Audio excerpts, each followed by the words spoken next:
Le jour se lève doucement sur la grande maison. Le soleil n'a pas encore percé la brume du matin, et déjà quelque part dans les couloirs étroits du sous-sol, une cloche sonne. C'est le signal du réveil, du devoir, du silence qui s'installe avant la tempête. Dans la pénombre, des pas discrets se croisent, des mains s'activent, des voix murmurent. La maison respire avant ses maîtres. Au-dessus, tout semble encore paisible. Les rideaux lourds filtrent la lumière, les horloges dorées dorment, les chambres somptueuses reposent sous leurs draps brodés. Mais sous ce calme apparent, une autre vie bat déjà son plein. Une vie cachée, rythmée non pas par le plaisir, mais par l'ordre. Non pas par la liberté, mais par le devoir. C'est cela, le monde des domestiques. Un univers parallèle, invisible, pourtant essentiel. Sans eux, la splendeur des maîtres s'effondrerait en quelques heures. Sans eux, le luxe serait du désordre, la beauté, une illusion. Et pourtant, on ne les voit pas. Ils sont l'ombre derrière la lumière. Dans la grande demeure, tout est hiérarchie, précision et secret. La cloche qui a sonné au sous-sol n'est qu'une parmi des dizaines. Chaque pièce a la sienne, reliée à un fil de cuivre, et chaque son correspond à un ordre. Un thé, un bain, une visite. Les domestiques ont appris à reconnaître ces sons mieux que leur propre nom. Un tintement aigu, la chambre de madame. Un carillon grave, le bureau du maître. Et sans un mot, chacun sait ce qu'il doit faire. Sous les planchers cirés et les tapis épais, un autre réseau s'étend, celui des escaliers de service, des couloirs étroits, des portes dérobées. Les domestiques se déplacent par ces passages secrets pour ne jamais croiser les maîtres sans y être invités. C'est une règle tacite, absolue. On ne doit pas exister devant eux. Un domestique ne doit pas être entendu ni vu, sauf si sa présence est demandée. Dans les cuisines, l'activité bat déjà son plein. Le feu crépite dans les fourneaux, les casseroles s'entrechoquent doucement, et la chaleur commence à envahir la pièce. La cuisinière, souvent la plus ancienne du personnel, supervise tout d'un œil sévère. Elle connaît les goûts du maître mieux que sa propre famille. Pas trop de sel, un vin précis, un pain encore tiède au moment du repas. Chaque détail compte. Une erreur, même minime, peut coûter sa place. Plus loin, dans la lingerie, une jeune femme frotte à genoux des draps immenses, pendant qu'une autre repasse au fer chauffé sur des braises. Le linge doit être impeccable, les plis exacts, car dans ces maisons, la perfection n'est pas un idéal, c'est une obligation. Et pourtant, malgré la fatigue, malgré la rigueur, personne ne se plaint. Car servir ici n'est pas seulement un métier, c'est un destin. On est souvent domestique comme d'autres naissent nobles. Les familles de serviteurs se transmettent leur savoir comme un héritage. Le père était majordome, la mère femme de chambre, et les enfants grandissent en apprenant à marcher doucement, à parler peu, à écouter beaucoup. Les domestiques vivaient dans les étages inférieurs de la maison, là où la lumière du jour entre à peine. Les murs y sont simples, les lits étroits, mais ces espaces modestes sont leur royaume. On y rit, on y partage un repas rapide avant la journée, on s'y confie parfois à voix basse. C'est là, dans ces recoins ignorés, que bat le vrai cœur de la maison. Au-dessus, les maîtres dorment encore. Madame, dans sa chambre parfumée, repose sous un ciel de soie. Monsieur, dans son cabinet, a laissé sur la table les restes d'un cigare. Tout est calme, ordonné, figé. Mais dès que l'horloge sonnera 8 heures, tout devra être prêt. Le petit déjeuner, la toilette, la promenade. Et comme par magie, tout semblera avoir été fait sans effort. Car le rôle du domestique, c'est précisément cela. Faire oublier sa présence en effaçant les traces de son travail. Dans la grande salle à manger, un jeune valet dispose les assiettes. Il avance lentement avec la précision d'un horloger. 1 millimètre de trop, un angle mal placé, et le majordome corrige aussitôt sans un mot d'un regard froid. L'art de servir est une science exacte. Tout doit être symétrique, harmonieux, discret. Le service n'est pas seulement pratique, il est esthétique. Et cette beauté silencieuse, c'est ce qui fait la grandeur de la maison. À la même heure, dans l'aile est, une femme de chambre entre dans la pièce de madame. Elle marche sur la pointe des pieds, ouvre doucement les volets. La lumière inonde la chambre, révélant les dorures, les miroirs, les soies. Madame ouvre les yeux et d'un geste à peine perceptible, ordonne le début de la journée. La domestique s'incline, tire la couverture, prépare la robe et tout se déroule avec la fluidité d'un rituel ancien. Entre elles, aucun mot n'est nécessaire. Tout est dans le geste, le regard, le rythme. Dans ces maisons, tout repose sur la maîtrise du temps. Chaque minute a sa place, chaque tâche son heure. Le matin, on sert. L'après-midi, on range, on polit, on prépare le soir. Et la nuit, quand les chandeliers s'éteignent, et que les maîtres dorment enfin, les domestiques continuent encore pour remettre tout en ordre avant que le cycle recommence. Le soir parfois, quand tout est terminé, ils s'assoient un instant dans la cuisine vide. Le feu se meurt lentement, et dans la lumière rouge des braises, ils échangent quelques mots, un sourire, un rire discret. C'est leur seul moment à eux, un court répit avant la prochaine journée. Mais malgré la fatigue, malgré la monotonie, beaucoup ressentent une étrange fierté, car ils savent qu'ils appartiennent à quelque chose de plus grand qu'eux. Une maison, une tradition, un monde. Ils connaissent chaque recoin, chaque tic de leur maître, chaque bruit dans le bois la nuit. Ils sont les gardiens silencieux d'un équilibre fragile. Derrière les rideaux dorés, la vie brille, mais sans ceux de l'ombre, rien ne fonctionnerait. Et pourtant, le monde ne les regarde pas. Ils ne laissent pas de portraits, pas de monuments. Seulement des traces, une écriture discrète sur un registre, un prénom gravé sur une vieille cuillère d'argent, une chanson murmurée dans une cave. Ce sont eux, les invisibles de l'âge d'or. Ceux qui se levaient avant l'aube et dormaient après minuit. Ceux qui faisaient exister la splendeur sans jamais la posséder. Et même s'ils n'avaient pas de richesse, ils avaient un savoir rare, celui du service parfait, du geste juste, de la patience sans fin. La grande maison, elle, semble immuable. Mais derrière ces murs, deux mondes cohabitent sans jamais se toucher. Celui d'en haut, fait d'or et de lumière, et celui d'en bas, fait d'ombre, de labeur et de silence. Pourtant, sans ce second monde, le premier ne tiendrait pas une journée. Le domestique vit dans cette frontière fragile entre la servitude et la dignité. Il est à la fois indispensable et effacé, présent partout, mais reconnu nulle part. Et c'est dans ce paradoxe que se trouve toute la beauté de son existence, celle d'un être humain qui, dans le silence, fait tourner le monde des autres. Mais derrière cette discipline parfaite et ces gestes sans faute se cachait un autre univers, celui des cuisines enfumées, des escaliers étroits et des dortoirs glacés, là où les rires se mêlaient aux soupirs et où la fatigue était la seule compagne fidèle.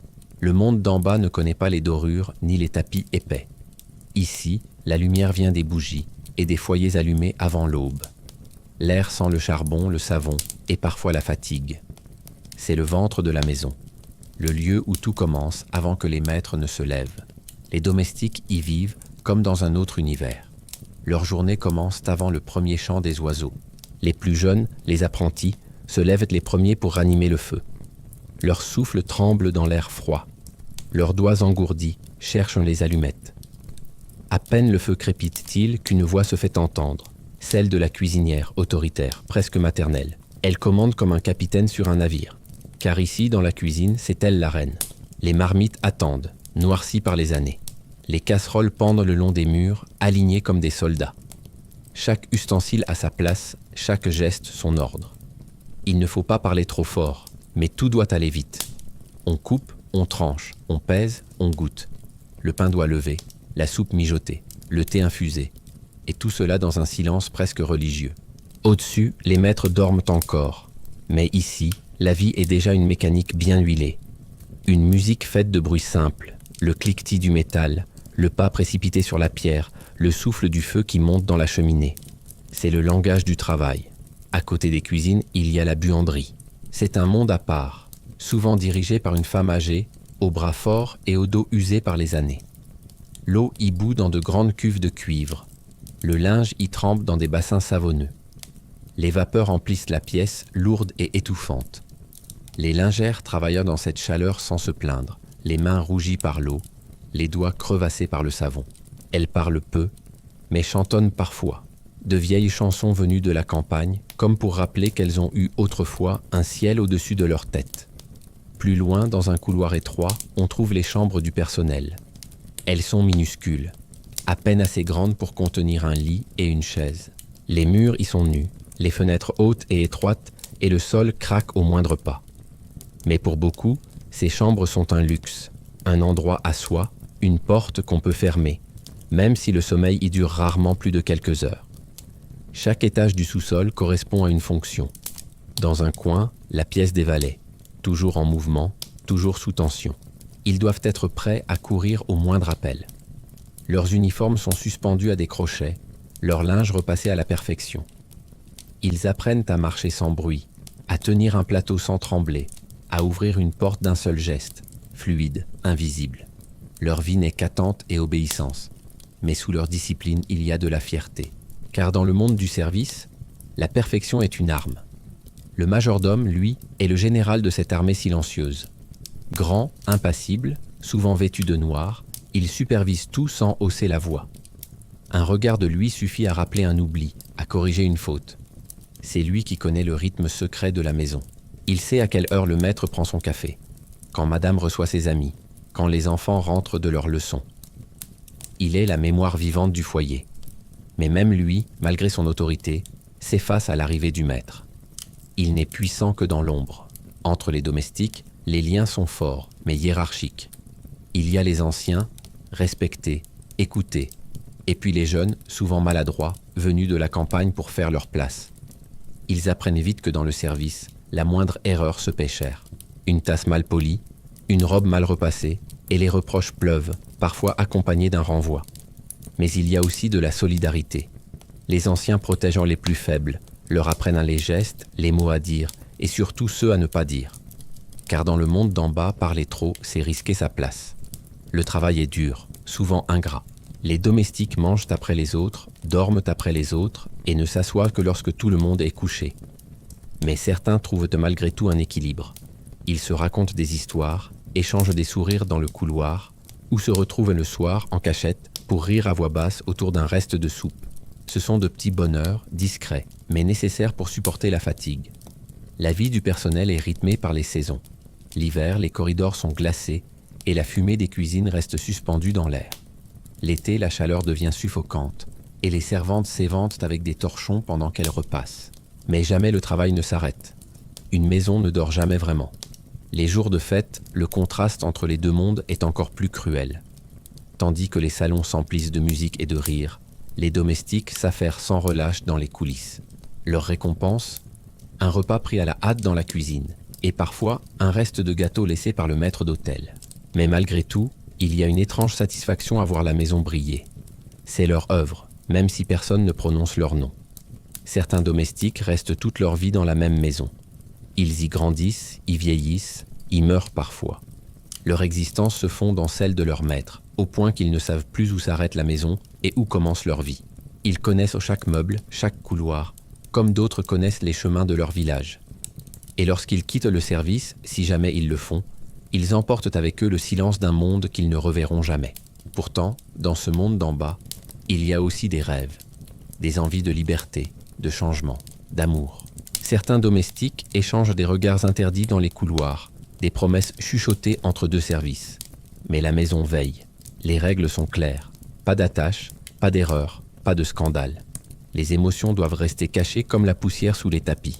Les plus jeunes, eux, rêvent de s'élever, de devenir majordome, cuisinière en chef, gouvernante. Mais peu y parviennent. La hiérarchie est aussi ferme que celle de la noblesse. Et souvent, il faut une vie entière de service pour gravir un seul échelon. Alors, on s'accroche à la fierté du métier. On polit une cuillère jusqu'à la perfection, on dresse une table comme une œuvre d'art. Parce que dans ce monde, la beauté se cache dans le détail. Au fil des années, les domestiques apprennent à exister dans le silence. Ils observent sans juger, écoutent sans répondre, servent sans réclamer. Et dans cette discipline se trouve une forme de paix étrange. Leur vie n'a... Dans les grandes maisons de l'âge d'or, la distance entre un maître et son domestique ne se mesurait pas en mètres, mais en monde. Un monde de silence, de gestes mesurés, de regards soigneusement évités. Pourtant, ces deux univers, celui de la richesse et celui du service, vivaient côte à côte, séparés par une porte, un escalier, une cloche. Ils se frôlaient sans jamais se rencontrer vraiment. Les maîtres, du matin au soir, évoluaient dans une élégance étudiée. Leur journée était un ballet de convenance, le petit déjeuner servi à heure précise, la toilette, la promenade, les visites, les repas, le thé. Chaque instant de leur vie était orchestré par ceux qu'ils ne regardèrent presque jamais. Les domestiques, eux, veillaient à ce que ce spectacle soit parfait. Ils étaient les mains invisibles qui faisaient danser ce monde brillant. Le matin, quand madame descendait l'escalier, chaque pas devait être accompagné du bon geste. Le majordome ouvrait la porte avant qu'elle ne touche la poignée. Le valet de pied reculait d'un pas, tête baissée. Les regards restaient fixés sur le sol. Il était interdit de croiser le regard du maître sans y être invité. C'était une règle tacite, mais absolue. Les maîtres ne parlaient presque jamais directement à leurs domestiques. Les ordres passèrent par le majordome, comme une voix d'en haut. Le maître désire son café. Madame demande sa robe du soir. Les mots étaient polis, mais vides de chaleur. Le respect était une façade, et derrière lui se cachait souvent le mépris, ou pire, l'indifférence. Pourtant, la relation n'était pas toujours froide. Il y avait des nuances, des exceptions, des moments suspendus. Certains maîtres, plus humains, savaient reconnaître la valeur du travail bien fait. Un simple merci, murmuré à mi-voix, pouvait suffire à illuminer une journée entière. Mais ces mots étaient rares, presque précieux. Les domestiques apprenaient à ne rien attendre, à se contenter du silence comme d'une forme d'acceptation. Dans les salons, le contraste était frappant. Les maîtres riaient, discutaient de politique, d'art, de guerre ou d'amour, pendant que les domestiques restaient immobiles dans l'ombre, servant le vin ou apportant les plats. Ils entendaient tout, voyaient tout, mais devaient faire comme s'ils n'étaient pas là. Leur présence était nécessaire, leur existence presque niée. Certains valets connaissaient mieux leurs maîtres que leurs propres épouses. Ils savaient quelles mains tremblaient lorsqu'ils mentaient, quelle expression trahissait la fatigue ou la colère. Ils savaient quand parler, quand se taire, quand disparaître avant d'être vus. Ce savoir silencieux faisait d'eux les témoins invisibles des secrets les plus intimes.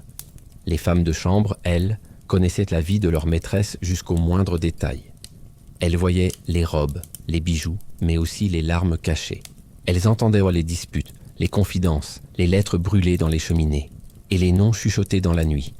Elles étaient à la fois ombre et gardiennes, et leur silence valait souvent plus qu'un serment. Mais cette proximité avait un prix. Vivre si près du pouvoir sans jamais en faire partie, c'était une torture douce, un poison lent. Certains domestiques finissaient par mépriser ceux qu'ils servaient. D'autres, au contraire, développaient une étrange forme d'admiration. Ils connaissaient leur maître dans leur force comme dans leur faiblesse. Et cela créait un lien invisible, presque intime, fait de respect, de dépendance et parfois d'affection. Il arrivait que ce lien franchisse la ligne interdite. Un regard trop long, un mot trop tendre, une main effleurée au mauvais moment. Les grandes maisons regorgeaient de ces histoires qu'on ne racontait jamais. Un valet amoureux de la fille du maître, une femme de chambre enceinte du fils de la maison, un secret étouffé avant qu'il ne brise la façade. Ces amours impossibles étaient les drames silencieux du monde du service. Quand ils étaient découverts, la punition était toujours la même, le renvoi immédiat, sans recommandation. Et dans ce monde, sans recommandation, on cessait d'exister. Pourtant, même dans ces injustices, certains domestiques gardèrent la tête haute. Ils avaient une forme de noblesse propre, celle du devoir accompli, de la loyauté tenue jusqu'au bout. Certains restaient fidèles à leur maître pendant toute une vie, même après leur ruine ou leur mort. On a retrouvé des lettres de domestiques refusant d'abandonner leurs anciens patrons ruinés, préférant rester à leur service sans salaire, par respect pour la maison. C'était une fierté silencieuse, une dignité sans témoin. Mais tous n'étaient pas loyaux. Dans les couloirs, les murmures circulaient. Des valets bavardaient, des femmes de chambre écoutaient aux portes, et les secrets, parfois, changèrent de main contre quelques pièces. Les maîtres, conscients de ce danger, étaient à la fois dépendants et méfiants. Ils ne pouvaient pas vivre sans leurs domestiques, mais ne pouvaient pas non plus leur faire confiance complètement. Cette tension créait une atmosphère étrange, faite de respect forcé et de peur contenue. Le soir, quand les invités repartaient et que les chandeliers s'éteignaient, le contraste devenait plus net encore. Les maîtres se retiraient dans leurs chambres parfumées, pendant que les domestiques rangèrent les restes de la fête. Les éclats de rire, encore suspendus dans l'air, se mêlaient au bruit du verre qu'on empile, des assiettes qu'on lave, des pas qui traînent. C'était un autre bal, celui de la fatigue. Et quand tout était terminé, les domestiques restaient parfois un instant dans la salle vide. Ils regardèrent les fauteuils vides, les verres à moitié pleins, et dans ce décor de luxe abandonné, ils voyaient le reflet de ce qu'ils ne seraient jamais. Certains en éprouvaient de la tristesse, d'autres un calme étrange, celui de savoir que ce monde, malgré sa beauté, n'était qu'une illusion fragile. Il y avait entre maîtres et serviteurs une forme de miroir. Les uns croyaient détenir la grandeur, les autres la servaient. Mais au fond, tous dépendaient les uns des autres. Sans les domestiques, les maîtres n'étaient rien. Sans les maîtres, les domestiques n'avaient plus de raison d'être. C'était un équilibre silencieux, parfois cruel mais étonnamment humain. Certains domestiques, les plus anciens, savaient qu'ils connaissaient mieux la vie que ceux d'en haut. Ils avaient vu la richesse passer, les enfants grandir, les fortunes s'écroulaient. Ils savaient que tout, même la gloire, finit par s'éteindre. Et dans cette conscience du temps, ils trouvaient une sagesse que les maîtres ignoraient. Un vieux majordome disait souvent « Nous sommes les gardiens du présent. Les maîtres ne vivent que dans l'apparence. » Il disait cela sans amertume, car il savait que, dans la grande mécanique du monde, ceux qui servent sont souvent les seuls à comprendre comment ils tournent vraiment. À travers les siècles, cette relation étrange laissa une empreinte durable. Même dans les sociétés modernes, on en retrouve les traces, dans les gestes de politesse, dans la façon d'obéir, de diriger, de parler. Tout vient de là, de ce temps où un simple domestique apprenait à exister dans l'ombre des puissants. Mais ce que les maîtres ignoraient, c'est que dans leur grande demeure, rien ne leur appartenait vraiment. Car les murs avaient des oreilles, et les couloirs portèrent les murmures des secrets qu'on croyait bien cachés. Il y a des maisons où chaque pierre semble écouter, des couloirs où les pas résonnent comme des murmures, et des pièces où le silence lui-même paraît chargé de confidences. Les grandes demeures de l'âge d'or étaient ainsi. Elles avaient des yeux, des oreilles et une mémoire. Mais cette mémoire n'appartenait pas aux maîtres. Elle appartenait à ceux qui vivaient dans l'ombre. Les domestiques savaient tout. Ou presque. Ils connaissèrent les habitudes, les disputes, les gestes d'affection, les trahisons cachées derrière les sourires. Ils savaient à quelle heure madame recevait ses lettres secrètes, quand monsieur quittait discrètement son bureau, et quels invités ne venaient pas pour parler de politique. Ils savaient tout cela sans jamais le dire, car leur survie dépendait de leur silence. Dans la grande maison, chaque bruit portait une histoire. Le claquement d'une porte pouvait annoncer une querelle, le son feutré d'un pas rapide, une visite indésirable. Les domestiques apprenaient à lire ces signes comme d'autres lisent un livre. Un plateau posé trop tôt, un rideau fermé à la mauvaise heure, et ils comprenaient ce que les maîtres eux-mêmes n'osaient pas dire à voix haute. Les couloirs de service, eux, étaient des couloirs de confidence. On y croisait des murmures, des soupirs, des rumeurs. Parfois, on y chuchotait une nouvelle qui descendait de l'étage noble, une dispute entre monsieur et madame, un bijou disparu, une visite inattendue. Et ces nouvelles se répandaient vite, comme un feu sous la cendre. Car dans ces sous-sols, la parole était le seul luxe qu'on s'autorisait. Mais tous savaient qu'il fallait être prudent. Les murs avaient des oreilles, et parfois, ces oreilles appartenaient à quelqu'un d'autre. Le majordome, la gouvernante ou le maître d'hôtel veillaient à ce que rien ne s'ébruite. Une rumeur mal placée, une parole de trop, et la sanction tombait sans appel, le renvoi. Dans ce monde, la confiance était une monnaie rare. Pourtant, dans le silence de la maison, il y avait une forme d'intimité étrange. Les domestiques partageaient la vie des maîtres sans en faire partie. Ils les voyaient vivre, aimer, mentir, pleurer. Ils étaient les témoins de leur grandeur et de leur faiblesse. Et parfois, ils finissaient par les comprendre mieux qu'ils ne se comprenaient eux-mêmes. Une femme de chambre savait reconnaître, au premier regard, si sa maîtresse avait mal dormi. Elle ajustait alors la lumière, choisissait une robe plus claire, disposait les fleurs préférées pour adoucir la journée. Un majordome savait, d'un simple soupir, si son maître était contrarié. Il faisait alors servir un vin particulier ou faisait retarder un rendez-vous sans qu'on le lui demande. Tout cela sans un mot, sans un ordre. Car dans ces maisons, les gestes valaient plus que les paroles. Mais cette proximité avait un prix. Chaque secret connu était un fardeau. Les domestiques portaient des vérités qu'ils ne pouvaient partager. Ils savaient que madame pleurait chaque soir dans sa chambre, que monsieur entretenait une relation qu'il ne nommait jamais, que les enfants de la maison n'étaient pas tous ceux qu'on croyait. Et tout cela, ils devaient le taire. Le silence était leur plus grande vertu, mais aussi leur plus grande peine.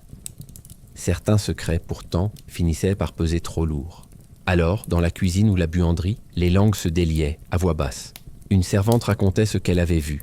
Un valet évoquait ce qu'il avait entendu. On murmurait dans la chaleur du four en s'assurant que personne n'écoutait. Mais ces confidences, ces soupirs, n'étaient pas faits pour nuire.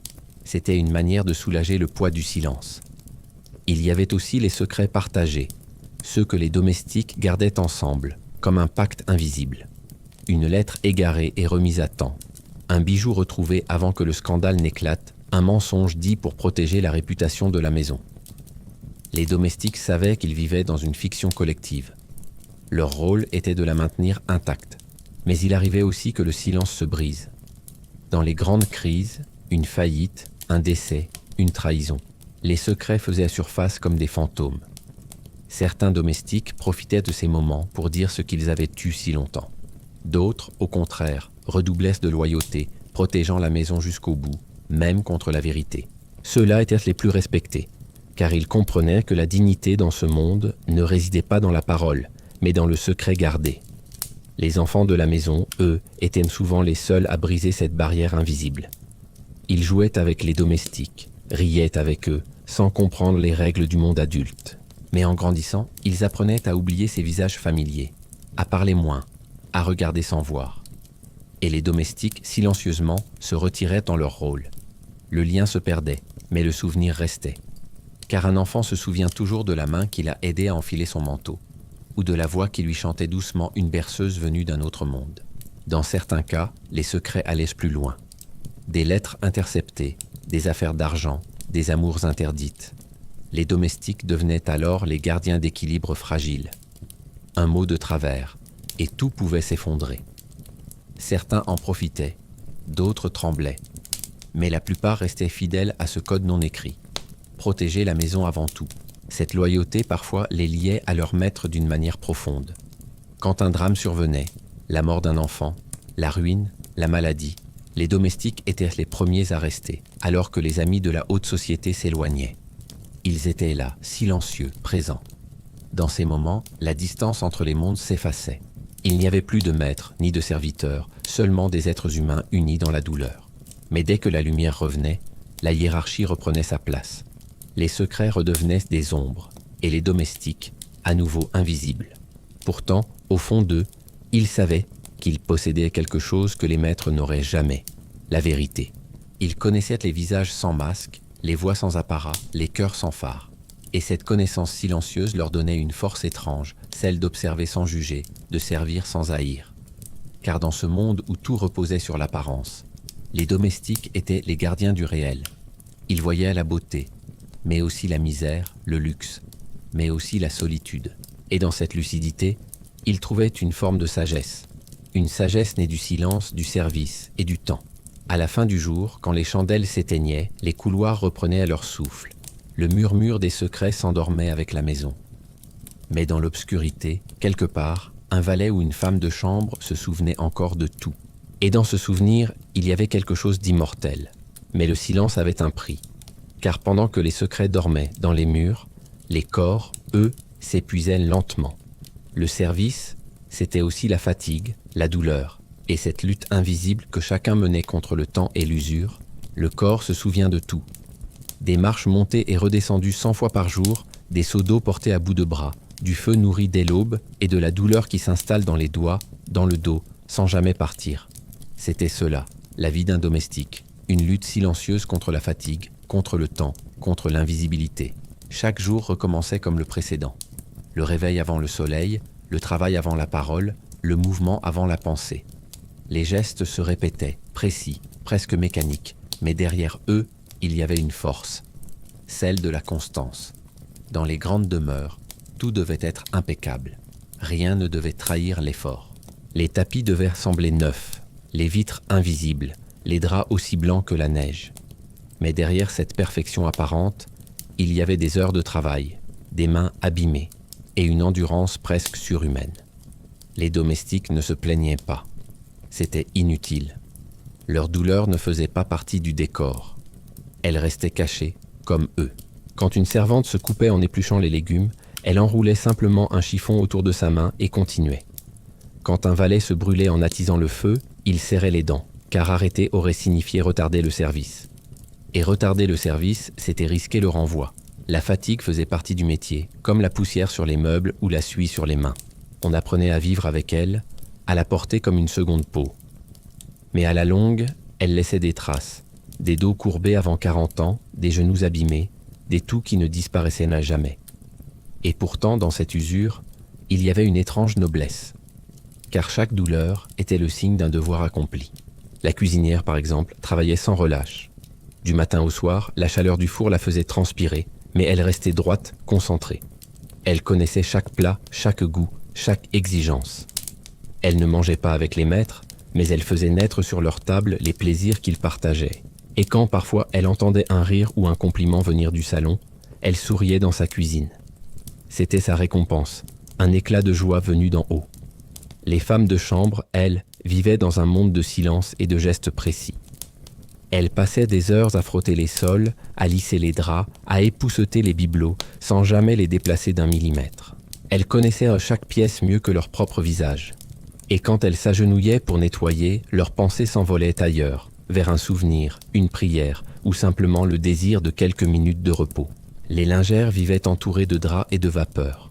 Leur univers sentait le savon et le fer chaud. Elles repassaient avec une attention presque religieuse, redressant chaque pli comme si c'était un acte sacré. Elles savaient que là-haut, une nappe mal lissée pouvait suffire à déclencher la colère d'un maître. Alors elles travaillaient dans la concentration absolue, le visage rougi par la chaleur, les bras lourds mais le cœur tenace. Les jardiniers, eux, vivaient un peu plus libres. Leur royaume était dehors, dans le vent, la rosée, le soleil. Mais leur travail n'était pas moins dur. Ils taillaient, creusaient, portaient, souvent sous la pluie. Leurs mains étaient rugueuses, tachées de terre, mais leurs yeux connaissaient la beauté du matin mieux que quiconque. Et parfois, dans le calme de l'aube, ils levaient la tête vers la grande maison et murmuraient « Elle est belle, mais elle dort encore ».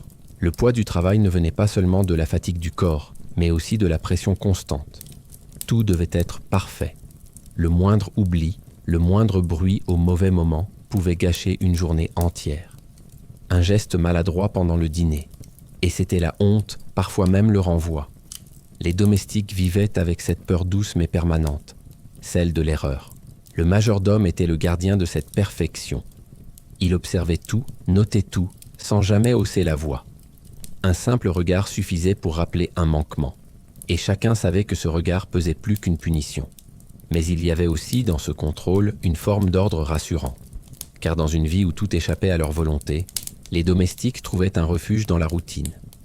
Elle leur donnait un sens, un cadre, une place. Le dimanche, quand le travail ralentissait un peu, certains prenaient le temps de prier, d'autres écrivaient une lettre à leur famille ou simplement restaient assis en silence.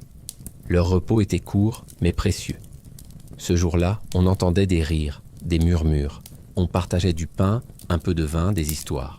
Pendant quelques heures, ils n'étaient plus des serviteurs, mais des êtres humains comme les autres. Pourtant, beaucoup d'entre eux finissaient par s'user. Leur corps se fatiguait avant leur esprit. Certains travaillaient jusqu'à ne plus pouvoir se lever.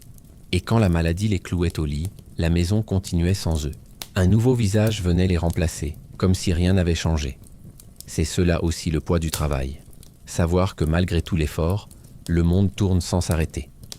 Mais il y avait dans cette vie de service une forme de beauté cachée, celle du geste bien fait, de la table dressée à la perfection, de la flamme entretenue toute la nuit pour réchauffer le matin. Ces gestes répétés, appris, transmis, étaient une manière d'exister, un langage silencieux qui disait « Je suis là, même si personne ne me voit ». Parfois, un jeune domestique arrivait plein d'espoir, rêvant de monter en grade, d'un jour devenir majordome ou gouvernante. Mais la réalité le rattrapait vite. Les années s'accumulaient et les rêves se tassaient comme la poussière sur les meubles. Alors il apprenait, lui aussi, à trouver la paix dans la répétition, à aimer la stabilité d'un monde immuable, même s'il n'en voyait jamais la lumière. Certains gardaient malgré tout une étincelle d'orgueil. Ils savaient qu'ils étaient les piliers invisibles de la maison. Quand tout brillait là-haut, c'était grâce à eux.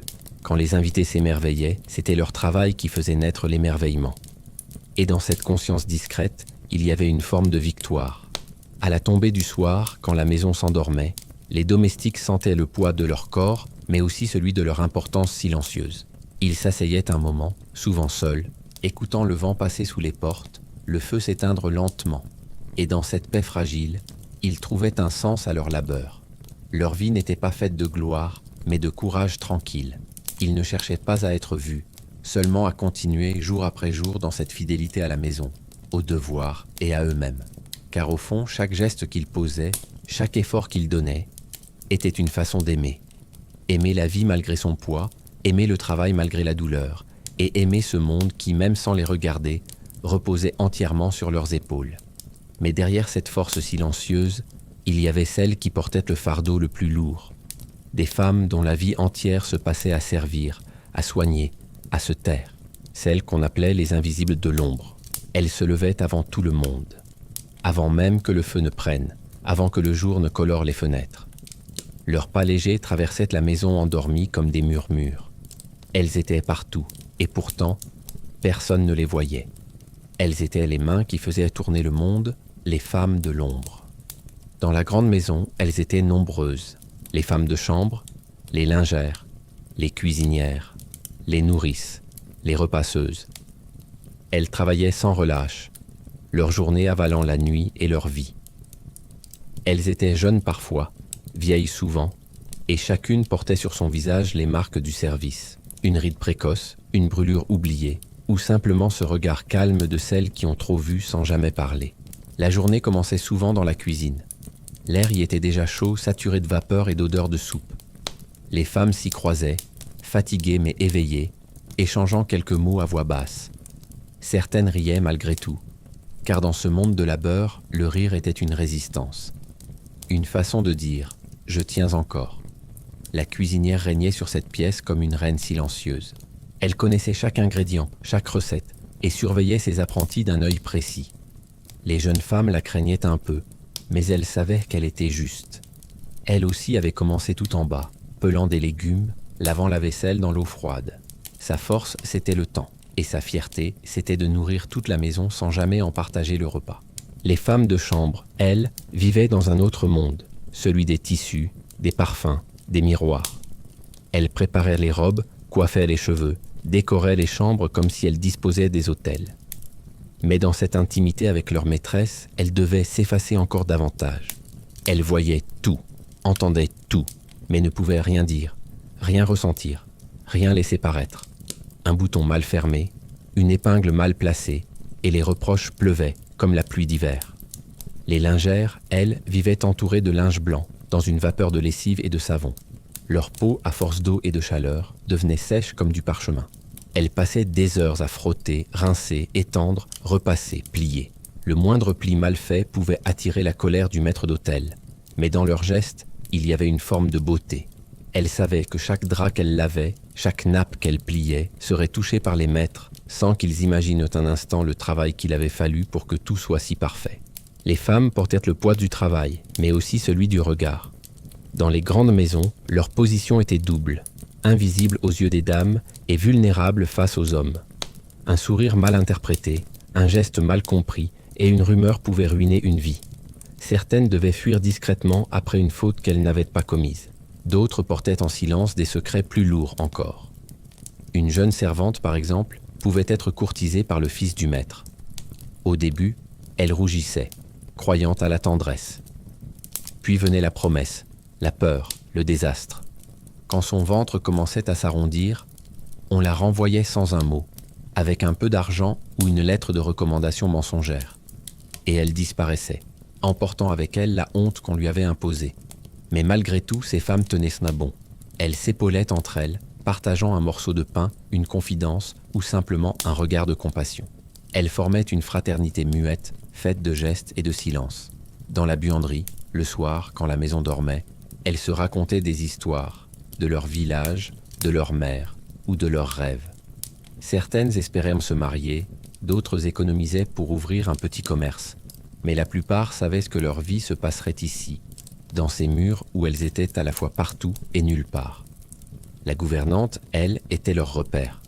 Souvent une femme d'âge mûr, au regard ferme et à la voix posée, elle connaissait les règles de la maison mieux que quiconque.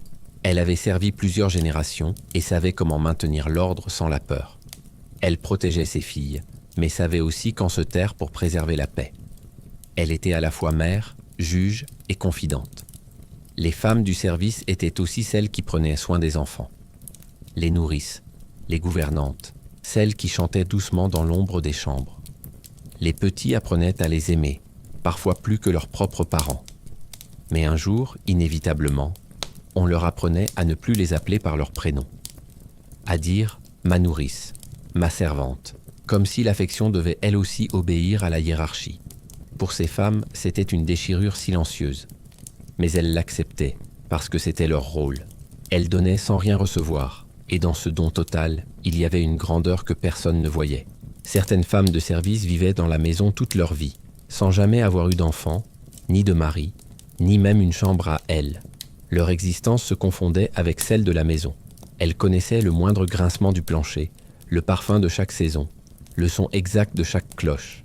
Et quand elles mouraient, souvent, on les enterrait au cimetière du village, loin des maîtres, mais près des autres domestiques, comme si, même dans la mort, elles devaient rester ensemble. Pourtant, ces femmes avaient une force rare, une endurance née de l'habitude, mais aussi de la dignité. Elles savaient qu'elles ne laisseraient pas de traces dans les livres, mais elles laissaient des souvenirs dans les gestes qu'elles avaient appris, dans la façon de plier un drap, de servir le thé, de poser une main sur une épaule avec douceur. Elles transmettaient leur savoir sans le savoir. Et ce savoir, discret mais profond, allait survivre longtemps après elles. Quand la maison s'endormait enfin, ces femmes retournaient dans leurs chambres étroites. Certaines priaient avant de fermer les yeux, d'autres repensaient à leur journée, ou simplement s'endormaient d'épuisement. Mais dans le silence de la nuit, elles rêvaient parfois d'un autre monde, un monde où elles ne seraient plus des servantes, mais des femmes libres. Peut-être que ce rêve les aidait à se lever chaque matin. Elles étaient les premières à commencer, les dernières à finir, les seules à ne jamais se plaindre. Et pourtant, sans elles, rien ne fonctionnerait. Elles étaient l'âme invisible de la maison, les gardiennes du rythme, de la propreté, du calme. Elles portaient tout, sans rien dire. Et dans ce silence, il y avait quelque chose d'héroïque. Les femmes de l'ombre n'avaient ni titre, ni fortune, mais elles possédaient ce que les maîtres avaient perdu, le courage simple, la patience, la bonté. Elles savaient que la grandeur ne se mesure pas à la richesse, mais à la manière de servir sans se trahir. Et même si personne ne prononçait leur nom, leurs souvenirs restaient dans chaque coin de la maison, dans chaque geste transmis, dans chaque murmure du passé. Elles étaient la base invisible de la splendeur, les cœurs qui battaient sous les étages dorés. Et tant que la maison vivait, leur présence, silencieuse et fidèle, continuait de veiller dans l'ombre. Mais même dans ce monde clos, certaines rêvaient d'évasion. Il y avait celles qui rêvaient d'amour, celles qui espéraient une autre vie, et celles qui, un soir, ont osé franchir la porte interdite. Même dans les maisons les plus closes, là où tout semblait figé dans l'ordre et la routine, il existait quelque chose qu'aucun maître ne pouvait dompter. Le rêve. Un souffle discret, presque invisible, qui traversait les murs à la tombée du soir. Ce rêve, c'était l'espoir d'une autre vie. Un jour, peut-être, loin des escaliers acirés et des ordres murmurés, loin des visages sévères et des couloirs étroits. Une vie où l'on respirerait pour soi. Pour beaucoup de domestiques, cet espoir restait une lueur lointaine, presque irréelle. Mais pour certains, il devenait une force, une raison de continuer, de se lever chaque matin. Le jeune valet rêvait de devenir artisan. Il observait les charpentiers au marché, leurs mains libres, leurs rires francs. Il se disait que lui aussi, un jour, il pourrait gagner sa vie sans devoir s'incliner. Il économisait sou après sou, cachant ses pièces dans une boîte sous son lit, espérant qu'un jour il aurait assez pour acheter ses outils et ouvrir un atelier. La jeune servante, elle, rêvait d'amour.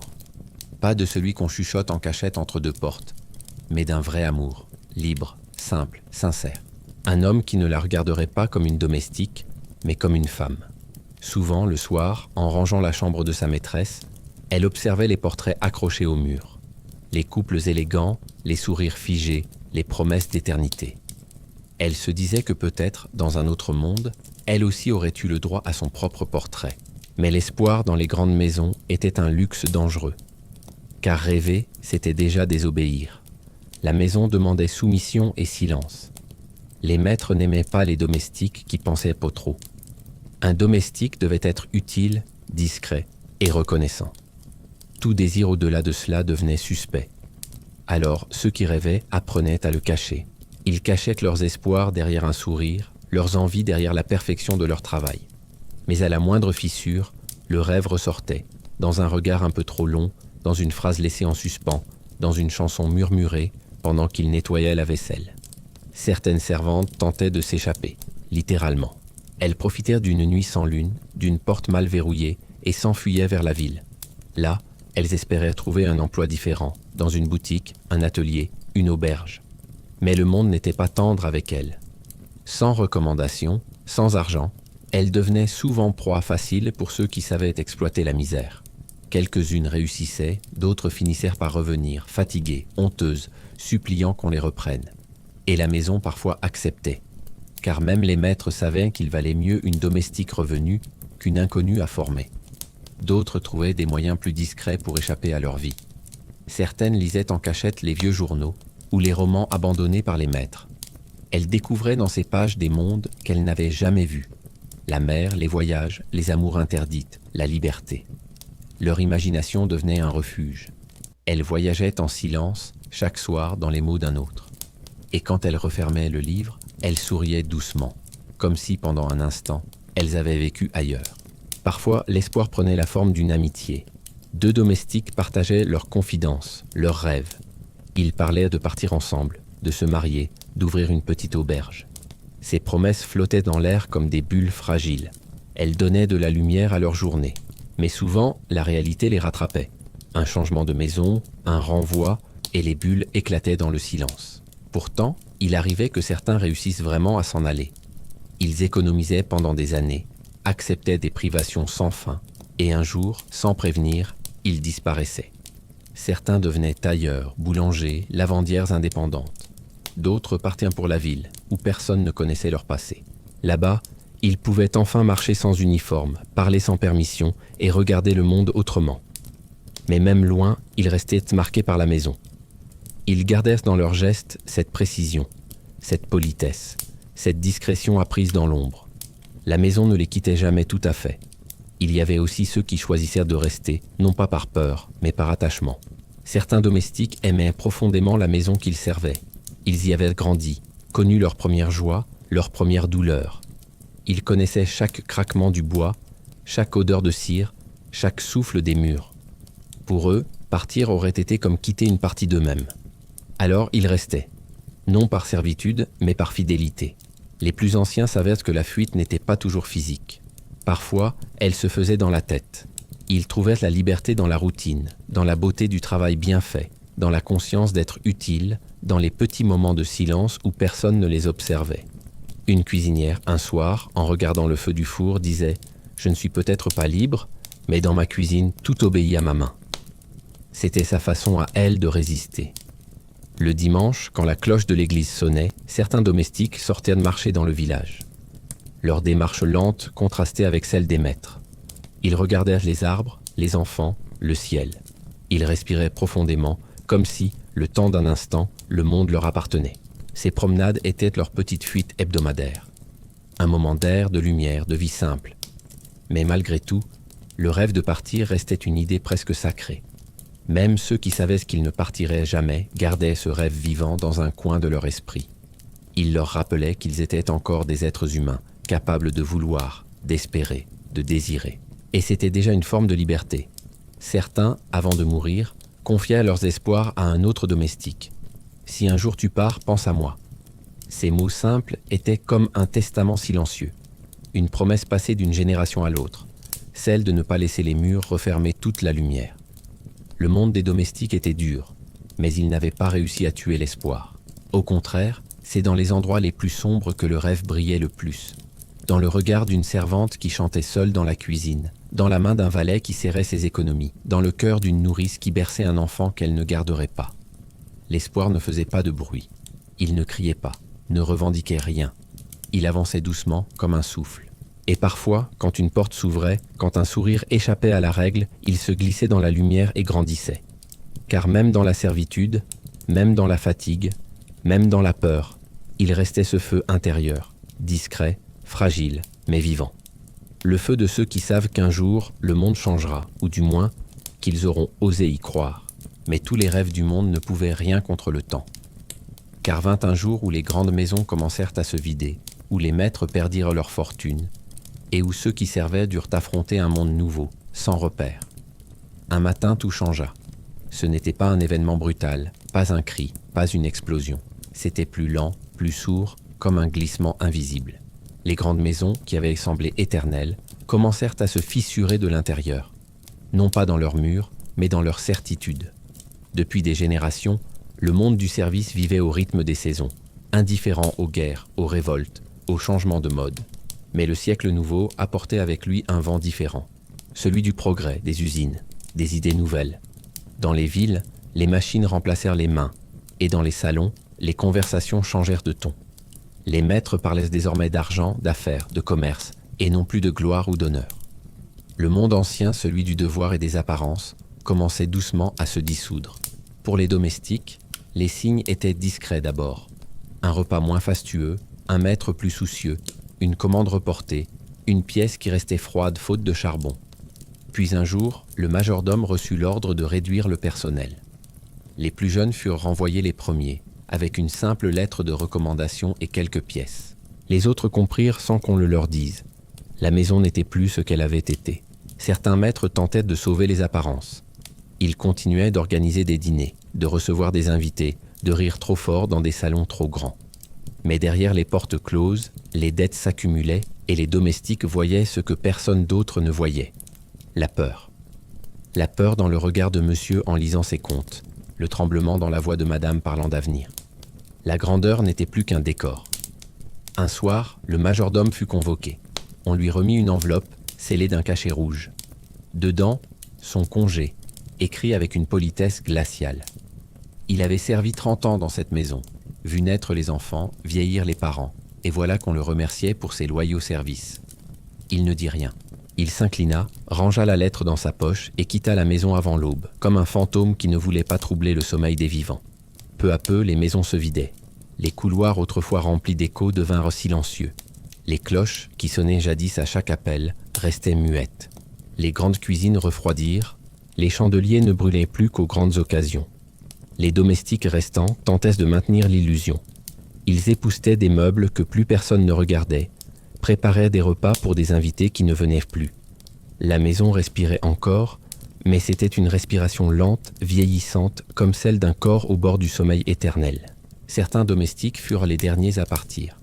Ils fermèrent les volets, verrouillaient les portes, et emportaient avec eux le souvenir du bruit, des rires, des voix. Dans les villages, on voyait ces silhouettes partir, le dos voûté, les mains vides. Certains retournaient chez eux, à la campagne, d'autres cherchaient du travail dans les villes, dans les hôtels, les restaurants, les usines. Mais le monde n'avait plus de place pour eux. Les nouvelles générations ne savaient plus servir comme autrefois, et surtout, elles ne voulèrent plus. Dans les années qui suivirent, les guerres achevèrent ce que le temps avait commencé. Les fils des maîtres partirent au front, et parfois les fils des domestiques moururent à leur côté. Dans la boue des tranchées, les hiérarchies se dissipaient. Les uniformes se ressemblaient, le sang était le même. Et quand la guerre prit fin, plus rien ne pouvait redevenir comme avant. Le monde avait changé d'âme. Les maisons autrefois fières devinrent des hôtels, des musées, des administrations. Les grandes salles furent divisées par des cloisons. Les jardins envahis par les herbes folles. Leurs propriétaires, ruinés ou morts, n'étaient plus que des noms sur des plaques de pierre. Mais les domestiques, eux, restaient dans les mémoires. On se souvenait d'eux comme d'ombres fidèles, comme de témoins silencieux d'un monde disparu. Certains revinrent un jour visiter ces demeures devenues publiques. Ils marchaient dans les couloirs qu'ils avaient cirés 1000 fois, touchaient les rampes qu'ils avaient polies. Et dans leurs yeux, il y avait quelque chose d'indescriptible, une mélancolie douce, mêlée de fierté. Ils murmuraient parfois « Ici, c'était ma cuisine ». Là, madame prenait son thé. Personne ne les écoutait vraiment, mais eux savaient que sans leurs mains, ces murs n'auraient jamais tenu aussi longtemps. La fin des grandes maisons fut aussi la fin d'un certain art de vivre. Avec elle disparurent les codes, les rituels, la lenteur du temps domestique. Mais quelque chose demeura. Dans la manière de dresser une table, dans le soin apporté à un vêtement, dans la discrétion d'un geste poli. L'héritage invisible des domestiques continuait de vivre, inconsciemment, dans le monde moderne. Pour ceux qui avaient asservi toute leur vie, l'effondrement fut aussi une libération étrange. Certains découvrirent, à 60 ans passés, ce que signifiait choisir pour soi. Ils apprirent à marcher sans ordre, à parler sans permission. Mais cette liberté tardive avait un goût étrange. Elle arrivait trop tard, comme une lumière qu'on reçoit quand la nuit est presque finie.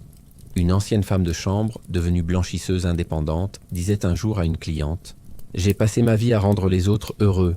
Maintenant, je lave pour moi. » Elle souriait en disant cela sans amertume. Son linge séchait au soleil, et dans ce simple geste, il y avait plus de paix que dans tous les salons qu'elle avait connus. Le temps passa, et avec lui, les souvenirs s'effacèrent doucement. Les dernières servantes moururent dans le silence, souvent seules, mais avec la dignité de celles qui ont accompli leur tâche. Leur existence, modeste et immense à la fois, resta gravée non pas dans les livres, mais dans la mémoire du quotidien, dans le bruit d'une cuillère, le pli d'un drap, ou la chaleur d'une cuisine un matin d'hiver. Car même si les maisons s'effondraient, ce qu'elles contenaient d'humain survécut. Le soin, la patience, la fidélité, Ces vertus que personne ne célèbre, mais que tout le monde ressent. Les domestiques avaient disparu, mais leur esprit continuait d'habiter le monde, comme une lumière douce qui refuse de s'éteindre. Et ainsi, la fin d'une époque ne fut pas vraiment une fin, mais une métamorphose. Les serviteurs devinrent des ouvriers, les cuisinières des restauratrices, les lingères des couturières. Ils changèrent de nom, mais pas de cœur. Leur humilité, leur sens du travail bien fait, devinrent la fondation silencieuse du monde moderne. Et pourtant, tout n'avait pas disparu. Car dans les gestes du quotidien, dans les mots de politesse, dans le soin que l'on met encore à servir le café ou à ouvrir une porte, il reste quelque chose d'eux, une trace discrète mais indélébile. Il y a des héritages qui ne s'écrivent pas dans les livres. Ils ne portent pas de nom, ne s'exposent pas dans les musées, et pourtant, ils traversent les siècles, discrets comme une respiration. Celui des domestiques fait partie de ces héritages silencieux. Ils ont disparu des grandes maisons, mais leurs gestes, leurs manières, leurs valeurs continuent d'habiter le monde sans qu'on s'en rende compte. Chaque fois qu'une main verse le thé avec précaution, qu'une table est dressée avec soin, ou qu'un lit est fait avec douceur, il y a, dans ce geste simple, un écho de leur présence. Une trace de ces femmes et de ces hommes qui ont passé leur vie à faire les choses avec exactitude et respect. L'héritage des domestiques n'est pas celui des rois ni des riches. C'est un héritage du cœur, de la patience, du détail.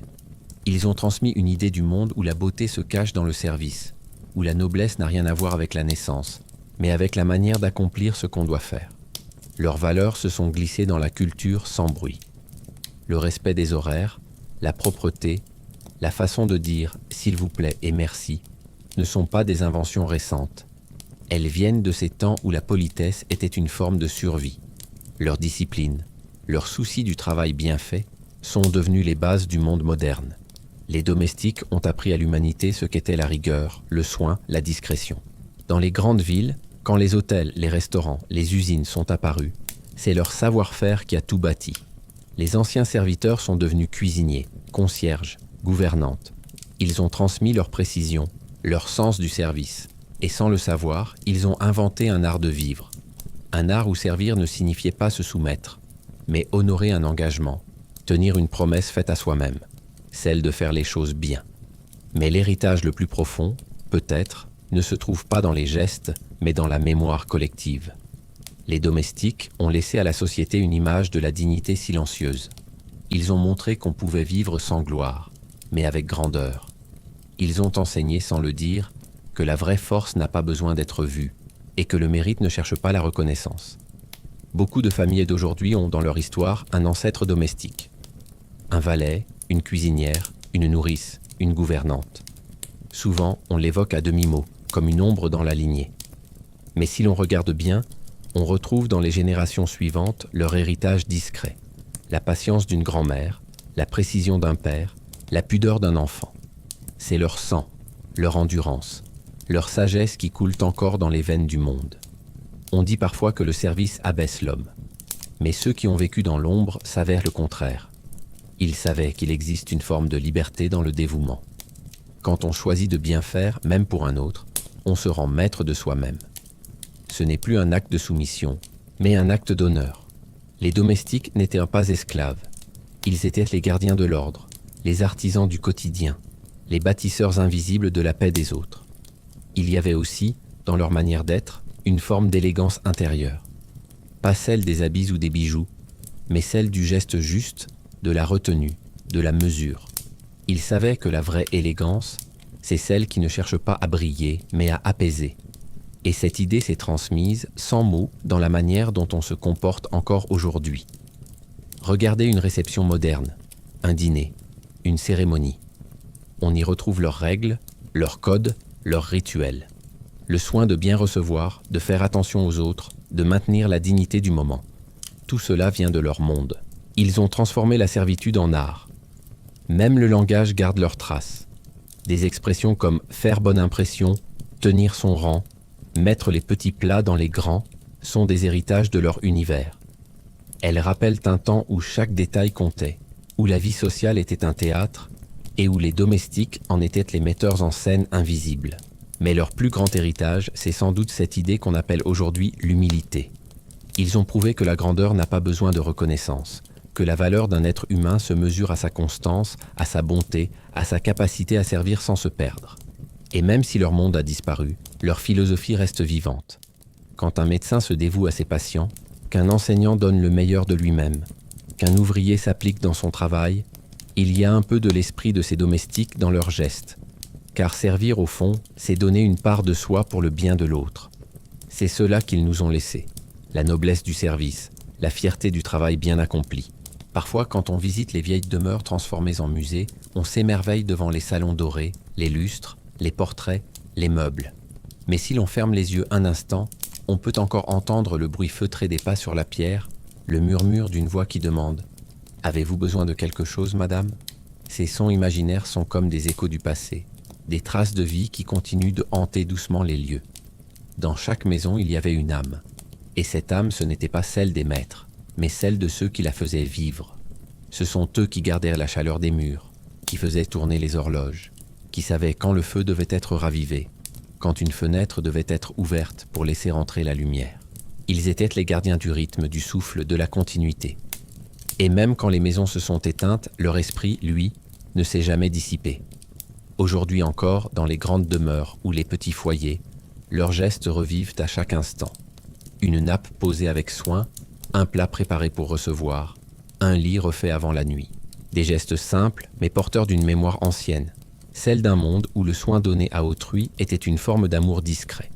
Ainsi, leur héritage n'est pas fait de pierre ni d'or, mais de gestes, de valeurs et de mémoire.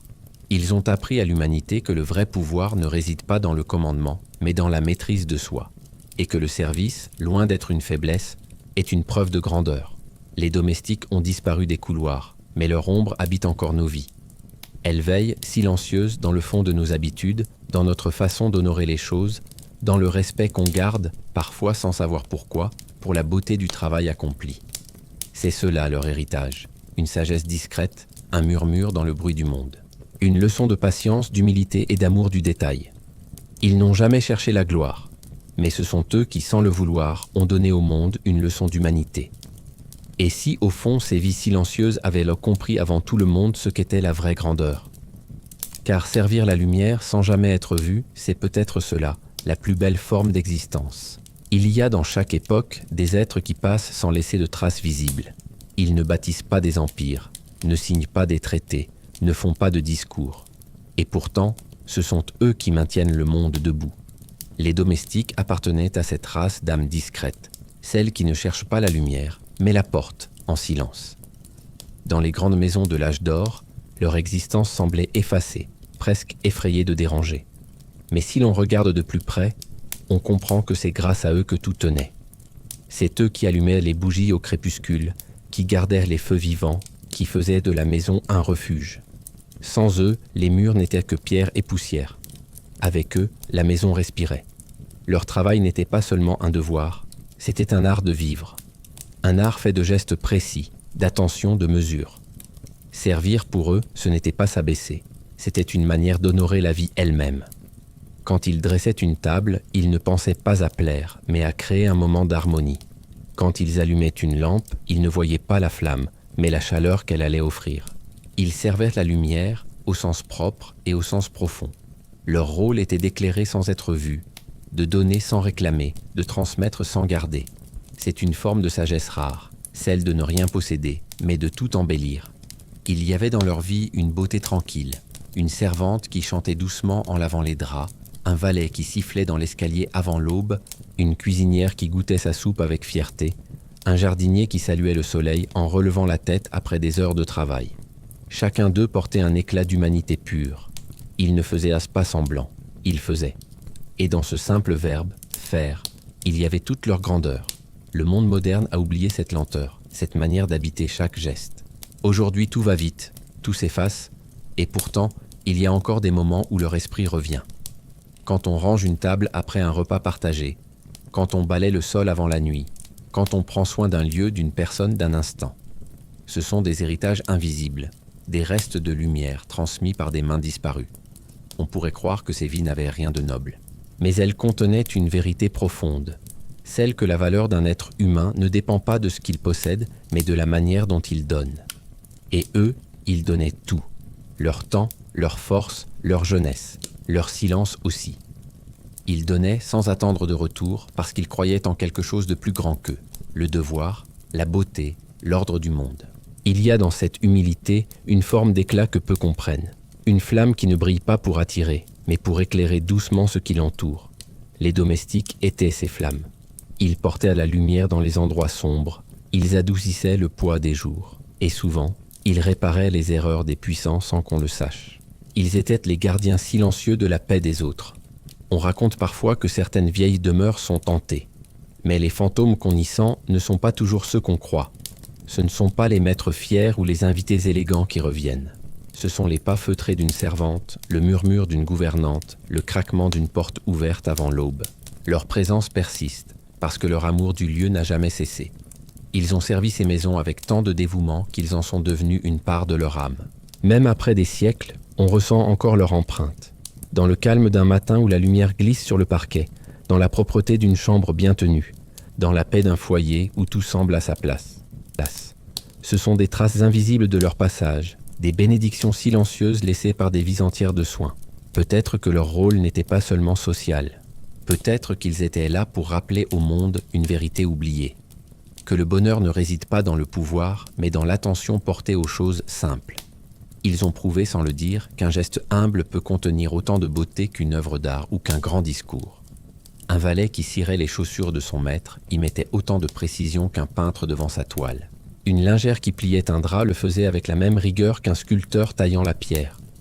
Chaque tâche, aussi petite soit-elle, devenait un acte de création. Et c'est peut-être cela, leur véritable héritage, avoir transformé le quotidien en art. Dans un monde obsédé par la gloire, eux rappelaient la valeur du silence. Dans un univers fait de hiérarchie, ils incarnaient l'égalité essentielle, celle de l'effort, du travail, de la dignité. Car en vérité, le feu de la cuisine éclairait autant que les chandeliers du salon. Et le souffle d'une servante épuisée comptait autant que le soupir d'une dame noble. Aujourd'hui, il ne reste presque rien d'eux, si ce n'est les archives, quelques portraits flous et les récits de ceux qui se souviennent encore. Mais leur esprit survit dans nos gestes, dans cette tendresse discrète qu'on a pour le monde bien fait. Chaque fois qu'on prend soin d'un détail, qu'on nettoie par respect et non par obligation, on leur rend hommage sans le savoir. Servir la lumière, c'était leur manière d'exister. Et cette lumière, ils l'ont transmise sans bruit, comme une flamme que l'on passe d'une main à l'autre, sans qu'elle ne s'éteigne jamais. On peut imaginer dans un autre temps, dans une autre vie, ces femmes et ces hommes assis autour d'un feu, leurs mains fatiguées, leurs yeux tranquilles, parlant bas du passé. Ils ne regretteraient rien. Ils diraient simplement « Nous avons fait ce qu'il fallait faire ». Et dans cette phrase, il y aurait toute la sagesse du monde, car leur existence, si modeste en apparence, a porté l'un des plus grands enseignements de l'histoire humaine, que la lumière n'appartient pas à ceux qui la possèdent, mais à ceux qui la font briller pour les autres. Et quand le dernier feu s'éteint dans la cheminée d'une vieille demeure, quand la poussière retombe sur les portraits et que le silence enveloppe les lieux, on pourrait presque entendre au loin le souffle de ceux qui servaient encore, ce murmure apaisant et éternel. La maison dort, mais la lumière veille encore.